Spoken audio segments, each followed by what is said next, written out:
नमस्कार, खास पेशकश में आप सभी का स्वागत है। मैं हूं आपके साथ राखी। चर्चा बहुत जोरों पर डबल इंजन सरकार पर तकरार की चल रही है। देश में चुनावी सीजन चल रहा है और राजनेता एक दूसरे पर शब्द बाण के प्रहार कर रहे हैं। जुबानी तर्कश का कोई तीर इस जुबानी जंग में नहीं बच रहा है। इसी जुबानी जंग में एक शब्द इन दिनों हवा में खूब उछल रहा है और वो है डबल इंजन की सरकार का। बिहार विधानसभा के चुनाव में पीएम मोदी ने कांग्रेस और राजद गठबंधन को लेकर घेरते हुए कहा कि एक और डबल इंजन की सरकार है तो दूसरी ओर दो युवराज, तो इसके बाद ये पीएम का तकिया कलाम बन गया है। पीएम मोदी ही नहीं, उनकी पार्टी के तमाम नेता लगभग हर विधानसभा चुनाव में ये कहते नजर आते हैं कि राज्यों के विकास के लिए उसी पार्टी की सरकार होना जरूरी है जिस पार्टी की सरकार केंद्र सरकार में है। ऐसे में एक बहस शुरू हो गई है कि क्या ये मतदाताओं को मनोवैज्ञानिक दबाव बनाने की कोशिश कही जाए कि अगर केंद्र की पार्टी वाली सरकार न बनी तो राज्य का विकास रुक जाएगा। यह हकीकत है कि केंद्र और राज्य में अलग अलग पार्टियों की सरकार होने का फर्क विकास पर पड़ता है। इन्हीं तमाम सवालों के जवाब हम इस कार्यक्रम में जानेंगे और कोशिश करेंगे कि क्या है डबल इंजन की सरकार का फंडा। तृणमूल का सरोकार है हिंसा और अत्याचार के अंधकार से। दीदी की सरकार ने अंधकार दिया। डबल इंजन की भाजपा सरकार सोनार बांग्ला देगी। हमारा सपना सोनार बांग्ला, हमारा सपना सोनार बांग्ला। आज बिहार के सामने डबल इंजन की सरकार है तो दूसरी तरफ डबल युवराज भी है। अब हाईवे बनाने पर डबल ताकत से काम हो रहा है क्योंकि राज्य सरकार भी असम को देश से जोड़ रही है। असम में दूसरी बार एनडीए सरकार, असम में दूसरी बार डबल इंजन की सरकार। आज आपके सामने आकर क्या कहा प्रधानमंत्री जी ने कल कि आपको दो दो इंजन की सरकार मिलेगी, दो दो मुख्यमंत्री, दो दो इंजन की सरकार। भगवान ये आपको बचाए इन लोगों से। क्या पता कौन सा इंजन कौन से ईंधन से चलेगा, यहां से चलेगा, वहां से चलेगा, दिल्ली से चलेगा।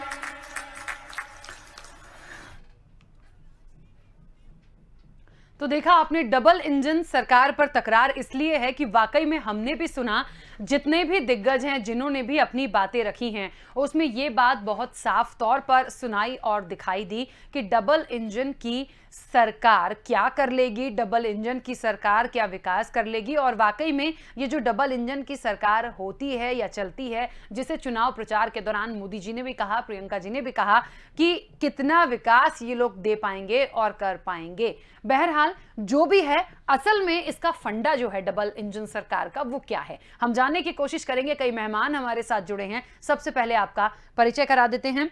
राजनीतिक विश्लेषक के रूप में राघवेंद्र सिंह जी हमारे साथ फिलहाल जुड़े हुए हैं और दो मेहमान हमारे साथ और जुड़ेंगे, उनका परिचय हम आपसे जल्द कराएंगे। राघवेंद्र जी, सबसे पहले तो बहुत स्वागत स्वदेश न्यूज से जुड़ने के लिए। क्या लगता है, ये डबल इंजन की सरकार पर तकरार की बात हो रही है, पीएम मोदी की बात करें, प्रियंका गांधी की बात करें, तमाम जगह प्रचार में गए हैं तो सिर्फ सबसे ज्यादा यदि टारगेट किया तो यही कहा कि डबल इंजन की सरकार क्या कर लेगी, डबल इंजन की सरकार विकास कर लेगी। दूसरा सबसे बड़ी बात, दो युवराज की भी बात निकली है। इन सब बातों का क्या मायने हैं और कितना प्रभाव पड़ता है? पार्टी अपने लिए वोट मांगती है तो उसमें या तो विकास की बातें होती हैं या तर्क होते हैं उसके पीछे। तो मुझे लगता है कि जो नरेंद्र मोदी ने तर्क दिया है कि विकास यदि आपको करना है तो दिल्ली और राज्य में एक पार्टी की सरकार होनी चाहिए। ये थोड़ा सा आम आदमी के नाते ये समझ में आता है कि अगर एक पार्टी की सरकार होगी तो मतभेद नहीं होंगे, आपस में झगड़े नहीं होंगे। कई बार हम देखते हैं कि राज्य में सरकार दूसरी होती है और केंद्र की सरकार दूसरी होने से उनमें मतभेद होते हैं। कई दफा देखा कि केंद्र सरकार राज्यों को मदद नहीं करती क्योंकि वहां उनके समर्थन वाली सरकार नहीं होती है। और कई बार देखते हैं कि जो केंद्र के निर्णय होते हैं राज्यों की सरकार उन निर्णयों को नहीं मानती है। तो ये जो मेरे ख्याल से जो बात उन्होंने की है वो तार्किक बात है नरेंद्र मोदी की। लेकिन जहां अभी मैं सुन रहा था कि जो प्रियंका गांधी बोलती है कि डबल इंजन मतलब एक इंजन पता नहीं किससे चलेगा, कौन सी ईंधन से चलेगा, ये भी वो कह सकते हैं कि पता नहीं एक इंजन जाएगा पूरब की तरफ तो दूसरा जाएगा पश्चिम की तरफ। तो डबल पावर सेंटर से भी गड़बड़ी होती है, दो इंजन से गड़बड़ी हो सकती है। ये विपक्ष का मानना हो सकता है। मोदी जी ये समझा रहे हैं कि अगर हमारी सरकार है दिल्ली में और हमारी सरकार राज्य में होगी तो फिर विकास तेजी से होगा। मुझे लगता है कि आम आदमी अब इनमें से किस बात को पकड़ता है। मोदी की बात को अगर वो पकड़ लेगा, समझ लेगा, तो जाहिर है कि फिर बीजेपी के वोट बढ़ेंगे। और अगर प्रियंका जी की या बाकी लोगों की बात को वो समझेगा कि डबल पावर सेंटर होने से विकास पता नहीं कैसा होगा, तो ये तर्क है राकेश जी, मुझे लगता है। लेकिन एक बात मुझे पत्रकार के नाते समझ में आती है कि अगर केंद्र और राज्यों में सरकारें एक जैसी होती हैं तो कई बार उसके फायदे भी देखने को मिलते हैं और कई दफा नहीं भी मिलते हैं।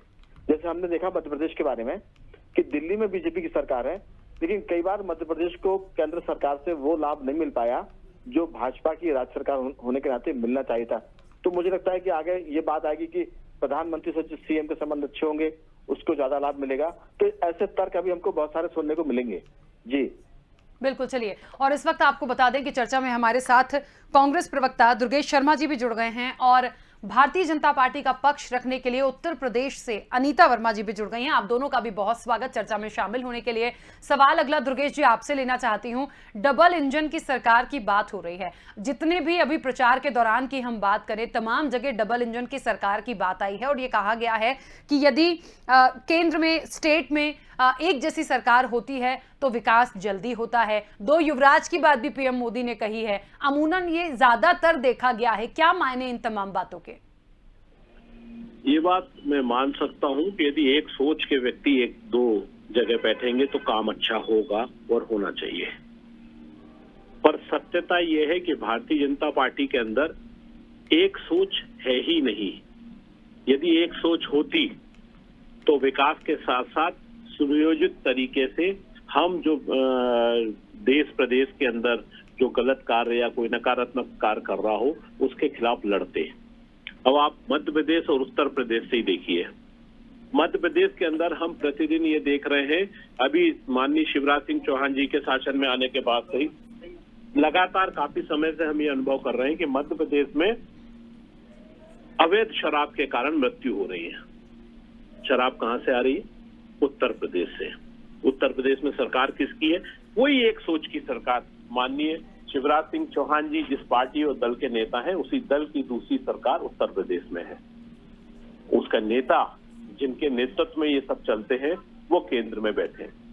सारी परिस्थितियां एक सी होने के बाद भी मध्य प्रदेश के अंदर अवैध शराब उत्तर प्रदेश से आ रही है। ना मोदी जी कुछ कर रहे हैं, ना योगी जी कुछ कर रहे हैं, ना शिवराज जी कुछ कर रहे हैं। तो ऐसे समझ में आता है कि ये जो सोच है ये विकृत सोच है और जब तक देश में से विकृत सोच को नहीं हटाएंगे तो आप चाहे एक पार्टी रखो या अनेक पार्टियां रखो, कुछ नहीं होगा। हाँ, ये बात जरूर है। दूसरा उदाहरण दूंगा कि जिस तरीके से एक सोच में माननीय मोदी जी कई चीज, कई संस्थाएं, कई संपत्ति बाजार में नीलाम कर रहे हैं, खुले मार्केट में लाके रख दी है। जो सरकारी संपत्ति थी उसको बेचा जा रहा है। उसी तरह मध्य प्रदेश में शिवराज सिंह चौहान जी ने दुकान लगा दी कि ये जमीन, वो जमीन, या ये बिल्डिंग या वो बिल्डिंग, यही माननीय मोदी जी कर रहे हैं। लाल किला तक गिरवी दे दिया। देश की रेलवे, देश के एयरपोर्ट, ये सब हमारे बेचे जा रहे हैं। LIC जो हमारी आम जनमानस के लिए एक सिक्योरिटी हुआ करती थी कि भाई LIC ले लो, कोई दिक्कत होगी तो भविष्य में LIC से पैसा मिल जाएगा, आज वो LIC प्राइवेटाइज करने में तैयार बैठे। यही मध्य प्रदेश से शिवराज जी कर रहे हैं। तो भैया सोच कुछ भी, मतलब इंजन चाहे कोई से भी हो एक से, पर यदि सोच विकृत है तो काम कुछ नहीं होगा। ठीक, चलिए वापस आती हूँ। अनीता वर्मा जी हमारे साथ जुड़ गई हैं। अनीता जी, क्या लगता है जिस तरीके से ये पूरी बातें आज हम कर रहे हैं, और ज़रूरत इसलिए भी हो गई है क्योंकि जब इस तरह की प्रतिक्रियाएं आती हैं तो वाकई में माना जा सकता है, दुर्गेश जी ने भी कहा कि एक सोच के यदि दो व्यक्ति हैं तो निश्चित तौर पर विकास होगा। लेकिन सवाल ये भी होता है कि वैसा होना चाहिए, लेकिन उनका ये भी कहना है कि भारतीय जनता पार्टी में एक सोच नहीं है। मेरा एक सवाल और है आपसे कि क्या वाकई में केंद्र में और राज्य में यदि एक जैसी गवर्नमेंट है और इस तरह का यदि प्रचार के दौरान कहा जाए, बोला जाए, जैसा कि डबल इंजन की सरकार का हम जिक्र कर रहे हैं, तो क्या ये मतदाताओं को मनोवैज्ञानिक दबाव बनाने की कोशिश नहीं कहा जाए? देखिए, पहली बात तो मैं आपसे कहूंगी कि मनोवैज्ञानिक दबाव नहीं, क्योंकि आज का मतदाता खुद में जागरूक है, पढ़ा लिखा है, उसको पता है कि उसको बैलेट बटन पे कहाँ पर जाके दबाना है। ठीक है, वो कुछ समीक्षा भी करके मतदाता देखता है, सुनता है, कम्युनिकेशन इतना ज्यादा है, इतनी ज्यादा टेक्नोलॉजी है कि वो हर तरफ से हर चीज रिवील हो जाती है। रही बात इस बात की कि राज्य और केंद्र की सरकार यदि एक होती है तो जी बिल्कुल सुविधा होती है, क्योंकि बहुत से ऐसे प्रोजेक्ट्स होते हैं, बहुत से ऐसी परियोजनाएं होती हैं राज्यों की जो केंद्र के ऊपर निर्भर होती हैं, और उनमें अगर क्योंकि एक ही सरकार है तो उसमें समन्वय बैठाना आसान होता है। पूर्ववर्ती सरकारों में आप देख लीजिए, जहां जहां, अगर मैं भाजपा की मैं बात नहीं कर रही हूं और दलों की मैं बात कर रही हूं, जहां जहां एक सरकार थी वहां पर चीजें समन्वित हुई, और जहां पर नहीं थी वहां पे असमन्वित हुई। अब इसमें ये कहना कि इस तरह का ये मतलब मनोवैज्ञानिक दबाव डाला जा रहा है, तो बिल्कुल मैं नहीं मानती हूँ कि आज की जनता, आज का मतदाता इसी मनोवैज्ञानिक प्रेशर में आएगा, क्योंकि वो जानता है कि उसको कहाँ वोट देना है, कैसे वोट देना है। तो इस बात को तो मैं बिल्कुल निराधार मानती हूँ। बिल्कुल। चलिए, राघवेंद्र जी जुड़े हुए। राघवेंद्र जी, क्या लगता है, देखिए अलग अलग बातें हैं, अपने अपने अलग तर्क हैं, लेकिन निश्चित तौर पर इस तरह की बातें क्या बहुत प्रभाव जनता में डालती हैं? आपने कहा जा रहा है कि मनोवैज्ञानिक दबाव, ये जो साइकोलॉजिकल प्रेशर है, ये आजकल मार्केटिंग के उस फंडे की तरह हो गया कि जैसे कोई कंपनी या कोई चीज सामान अपना बेचने की बात करते हैं, तो ये वोट को अपनी तरफ लाने के फंडे हैं। जो नरेंद्र मोदी ने कहे कि भाई डबल इंजन की सरकार होनी चाहिए, और कांग्रेस जो उसका विरोध कर रही है, क्योंकि ये सब अपनी अपनी पार्टियों को नुकसान पहुंचाने वाली बातों को कमजोर करना चाहते हैं। सीधी सी बात है, ये दोनों पार्टियां करेंगी। लेकिन मेरा ये मानना है, जैसा दुर्गेश जी भी कह रहे थे, कि अगर एक ही सोच के लोग हो तो फायदा मिलता है, ये बात सही है, लेकिन एक सोच के लोग होना चाहिए। मैंने सबसे आखिर में ये भी कहा था कि मध्य प्रदेश में भाजपा की सरकार है पिछले 15 सालों से, बीच का 15 महीना छोड़ दें तो, लेकिन राज्य को उतने लाभ नहीं मिले मोदी की सरकार से जितने मिलने चाहिए थे। तो ऐसा जरूरी नहीं है, लेकिन ये एक तर्क जरूर है कि अगर दोनों जगह एक पार्टी की सरकार होगी तो जाहिर है कि उसके लाभ मिलेंगे। अगर बंगाल में ये हो सकता है, असम में हम देख रहे हैं कि अगर सरकार ने सीए कानून बनाया था तो असम की सरकार उसको लागू करने पर जुट गई थी, लेकिन वहीं बंगाल की सरकार ने उसको लागू करने में कोई दिलचस्पी नहीं दिखाई। तो मुझे लगता है कि एक बात तो सबको माननी पड़ेगी कि अगर केंद्र में चाहे कांग्रेस की सरकार हो और फिर वो कांग्रेस की सरकार राज्य में भी हो, तो जाहिर है कि कांग्रेस की सरकार की बातों को बाकी राज्य मानेंगे और उसका लाभ मिलेगा। लेकिन अब ये आज की तारीख में कितना सफल होगा, जैसे दुर्गेश जी कह रहे हैं कि यूपी में योगी की सरकार है, मध्य प्रदेश में शिवराज जी की सरकार है, फिर भी अभी तो शराब बिक रही है, ना मोदी जी दोनों को रोक पा रहे हैं, ना कोई गुड गवर्नेंस हो पा रही। तो एक बात तार्किक रूप से लगती है, सैद्धांतिक रूप से, कि दो राज्यों में, केंद्र में और राज्य में एक ही पार्टी की सरकार होगी तो फायदा होगा, बशर्ते कि उन सबके मानसिक स्तर भी एक जैसे हो।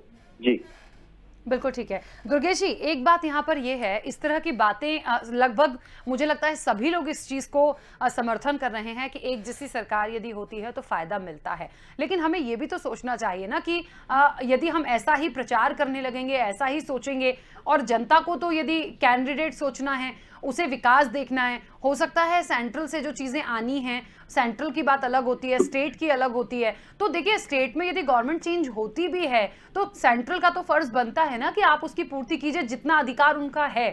इन सब चीजों के लिए क्या करेंगे आप? ये प्रेशर जनता पर तो नहीं डाल सकते, या नियम तो नहीं है कि ऐसा ही होना है? ये बात सही है कि जनता के ऊपर इस तरीके का मनोवैज्ञानिक दबाव नहीं डालना चाहिए, पर मोदी जी हैं, वो तो कुछ भी बोल सकते हैं, उनको पूरा अधिकार है। जब वो बांग्लादेश में जाके कुछ बोल के आ सकते हैं तो हिंदुस्तान में उनको बोलने से कौन रोक लेगा। खैर, वो जो भी बोले, पर ये सत्ता केंद्र में बैठ के, माननीय जब कांग्रेस शासन था, मनमोहन सिंह जी ने जो प्लानिंग्स बनाई है या जो नियम कायदे कानून बनाए हैं, उनको चाह कर भी भारतीय जनता पार्टी बदल नहीं सकती। जो जिस प्रदेश का हक है वो उस प्रदेश को मिलना ही है, वो मिलेगा। ठीक है, वो देर सवेर कर सकते हैं, जैसे कि पिछले 15 माह हम लोगों ने प्रयास किया कि जो जीएसटी का पैसा मध्य प्रदेश का है वो माननीय मोदी जी दे दें। पहले वो शिवराज सिंह चौहान जी को भी नहीं दे रहे थे और माननीय कमलनाथ जी को भी नहीं दिया। फिर मध्य प्रदेश में उपचुनाव आए, चुनाव जीतना हारने का प्रोसेस जैसे ही आया तो उन्होंने वो पैसा भेज दिया। तो ये सोच बताती है कि केवल सत्ता के समय इनको सब चीजें याद आती हैं, सत्ता हासिल हो जाए उसके बाद में वो किसी चीज पे कोई ध्यान देते ही नहीं। कहते हैं अब आप जो है संघर्ष से जियो, ये सोच है मोदी जी की और भारतीय जनता पार्टी की। तो ये सोच के विरुद्ध में यदि आज लोग बाग वोट डाल रहे हैं तो बिल्कुल उसका फायदा अन्य दलों को मिलेगा और भारतीय जनता पार्टी को अपनी सोच बदलनी पड़ेगी। नहीं तो सिमटने में जो पिछला कुछ वर्षों के अंदर सिमटी है, ऐसा नहीं है कि भारतीय जनता पार्टी आगे ही बढ़ती चली गई, समय समय पर सिमटी है। और सिमटने का कारण ही ये है कि दो बात करना, दोभाषी कार्यक्रम करना और दूसरे दो तरीके के चरित्र को प्रस्तुत करना। जैसा मैंने आपसे बोला कि केंद्रीय नेतृत्व तो भाजपा का है, केंद्र में मुख्य प्रधानमंत्री भाजपा का है, पर वो दो प्रदेश के मुख्यमंत्रियों को नहीं समझा पा रहा कि आप अपने प्रदेश में अवैध कार्यों को बंद करा लो। और दोनों मुख्यमंत्री अपने अपनी तरीके से ये कह रहे हैं कि आप हम माफिया का खात्मा कर रहे हैं। मध्य प्रदेश का मुख्यमंत्री भी कह रहे हैं, उत्तर प्रदेश के मुख्यमंत्री भी कह रहे हैं। मध्य प्रदेश के मुख्यमंत्री अवैध माफिया के खात्मे के नाम पे बहुत सारा ड्रामा कर रहे हैं और उत्तर प्रदेश में बहुत से हमने एनकाउंटर देख लिए। उसके बावजूद जो क्राइम हो रहा है या जो परिस्थितियां बिगड़ रही हैं उसके लिए उत्तर प्रदेश भी उतना जवाबदेही है और मध्य प्रदेश भी उतना जवाबदेह है। तो जब दो प्रांत को नहीं संभाल पा रहे तो बाकी अन्य प्रांतों में क्यों इस तरह के बगाल बजाने जाते हैं। वहां पर अब ये जैसे सीएए का मामला अभी बात आई तो आप आसाम में कुछ बोल रहे हैं और जब आप तमिलनाडु जा रहे हैं तो जो सीएए के विरोधी हैं उनके संग आप सत्ता में चुनाव लड़ रहे हैं, तो वहां भी आपका दो मुंह सामने दिखाई दे रहा है। तो पहले एक सोच बनाइए, एक विचार बनाइए और यदि कांग्रेस की सोच को थोड़ा सा भी समझ में आए, जो गांधी जी की सोच थी या जो देश को सकारात्मक भाव से चलाने की जो सोच है उस सोच को अपना लेंगे तो शायद भविष्य में आगे लंबे चल पाएंगे। अन्यथा समेटने में इनकी देरी नहीं लगेगी, चाहे कितने भी इंजन कहीं भी लगाने का प्रयास करें।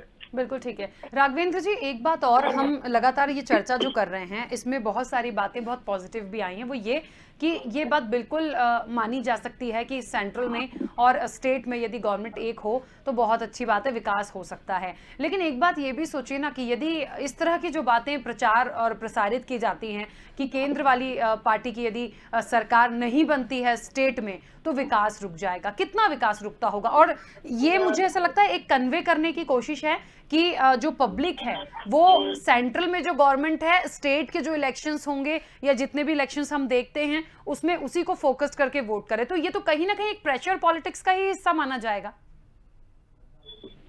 तो तटस्थ रहना चाहिए। बीजेपी क्या कर रही है, कांग्रेस और ममता क्या कर रहे हैं, इससे सवाल नहीं उठता। सवाल है कि जो भी पार्टियां इलेक्शन में लड़ रही हैं वो अपने जीतने के लिए सारे हुनर अपनाएंगी, सारी कलाकारी दिखाएंगी, सारे फंडे अपनाएंगी जिससे वो जीत जाएं।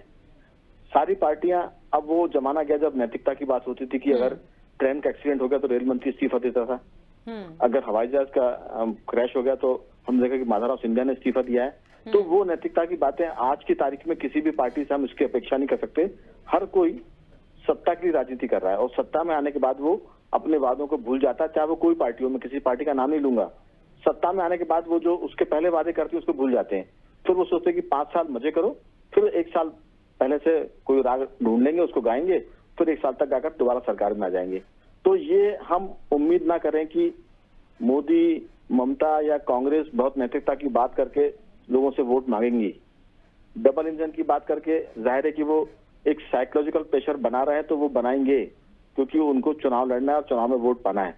तो इस पर ऐतराज नहीं है। ऐतराज हम इस पर कर सकते हैं कि जो आप वादे कर रहे हैं, जहां आपकी डबल इंजन की सरकारें हैं वहां आपने कितना विकास किया, ये बात हो सकती है। लेकिन वो बात हम अगर करेंगे तो पार्टी बन जाएंगे।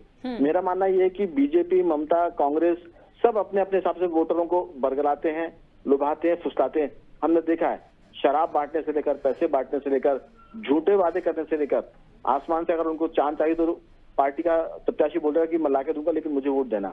तो अब तो राष्ट्रीय सियासत का लेवल इतना चला गया नीचे कि वो कहते हैं कि हर कीमत पर वोट चाहिए, बदले में आप जो चाहे वादा करा लो।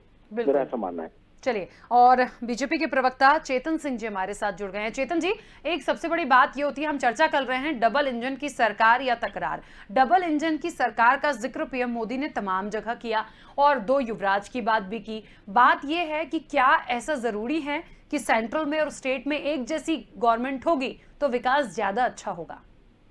देखिए, माननीय प्रधानमंत्री जी ने देश के, प्रदेश के लोगों के सामने एक विजन रखा है। आखिर विजन रखना का तो हमारा अधिकार है ना।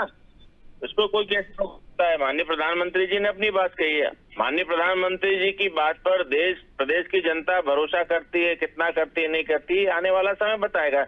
लेकिन ये तो सर्वविदित है कि माननीय प्रधानमंत्री जी ने जो बातें कही वो सर्वथा सच के बहुत करीब है।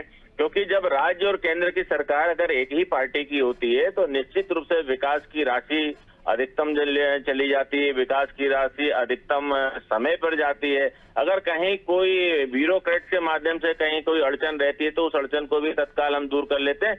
अगर लोगों को उदाहरण देखना है तो आज उत्तर प्रदेश में देख करके आए किस तरह से विकास चल रहा है। विकास कहते किसको है, ये लोग देख करके आए। मुझे लगता है देश में जहां जहां भारतीय जनता पार्टी की सरकारें हैं, जहां जहां केंद्र में जब हम सरकार में रहे, निश्चित रूप से बाकी राज्यों से बहुत तेज गति के साथ विकास हुआ है। क्योंकि विकास का ये पैमाना कोई किसी ने फिक्स करके नहीं रखा है। विकास की हमारी नीति नियत भी होना चाहिए और स्पष्टता होना चाहिए। केवल खाने पीने की नीति नियत स्पष्टता होगी तो विकास नहीं होगा। अगर वास्तव में धरातल पर काम करना है, गरीबों के लिए काम करना है, किसानों के लिए काम करना है, प्रदेश के लिए काम करना है, देश के लिए काम करना है, तो मैं दावे के साथ कह सकता हूं कि हम राघवेंद्र जी को मैं सुन रहा था कि हम चांद और सितारे तो ला करके नहीं दे सकते हैं, लेकिन इस धरती पर कोई ऐसा काम भी नहीं है जो हम जनता की सुविधा के लिए नहीं कर सकते हैं। ठीक है, चलिए दुर्गेश जी। जी दुर्गेश जी, मेरी आवाज पहुंच रही है? बिल्कुल आपकी आवाज आ रही है, बोलिए। सबसे बड़ी बात ये होती है कि हम जिस बात को लेकर आज जिक्र कर रहे हैं, एक स्टेट गवर्नमेंट और सेंट्रल गवर्नमेंट में एक जैसा हो, विकास जरूरी है और पब्लिक में प्रेशर नहीं होना चाहिए, प्रेशर पॉलिटिक्स नहीं होना चाहिए। लेकिन इन तमाम चीज़ों का मैसेज क्या गया? मैसेज देखिए ना, बांग्ला की हम बात करेंगे, यदि सुनार बांग्ला बनाने की बात होती है, डबल इंजन सरकार की बात होती है, असम में भी ऐसी ही बात हो रही है। मुझे तो ये बताइए कि हर जगह क्या यदि अलग अलग गवर्नमेंट है तो वहां के स्टेट का विकास नहीं होगा? हम ऐसा क्यों माने? ये गलत सोच है। और जो केंद्र सरकार की नीतियां हैं या जो नीति निर्धारित पहले सरकारों ने की हुई है, उनका ये मानना है कि जिस प्रदेश का जो हक है उसको वो हक मिलना चाहिए और मिलता है। पर यदि इस तरीके की राजनीति करके कि नहीं साहब हमारी प्रदेश होगा, हमारे ही सरकार के लोग, पार्टी के लोग प्रांत में बैठेंगे तो हम उनको पैसा देंगे, ये एक गंदी सोच है, खराब सोच है। इस सोच से ही तो पूरा हिंदुस्तान आज लड़ रहा है। ये कोई लॉजिक नहीं होता कि यदि सत्ता में दूसरा विपक्ष बैठा है तो हम पैसा ही नहीं देंगे, या हमारा कोई वो दल बैठा है जो हमारा दल है तो हम उसको पैसा देंगे। ये गलत सोच है। इस गलत सोच के खिलाफ हिंदुस्तान आज लड़ रहा है। यदि सबको साथ में लेके चलेंगे, सबके साथ चलेंगे, क्योंकि यदि दो सोच अलग अलग काम करेंगी तो उदाहरण भी बनते हैं कि उस प्रदेश में फलानी सोच ने ये काम करके दिखाया, तो क्यों ना कंपटीशन के तौर पे दूसरा प्रदेश उस काम को करके दिखाए। यदि इस तरह का वातावरण करेंगे तो निश्चित देश प्रगति करेगा।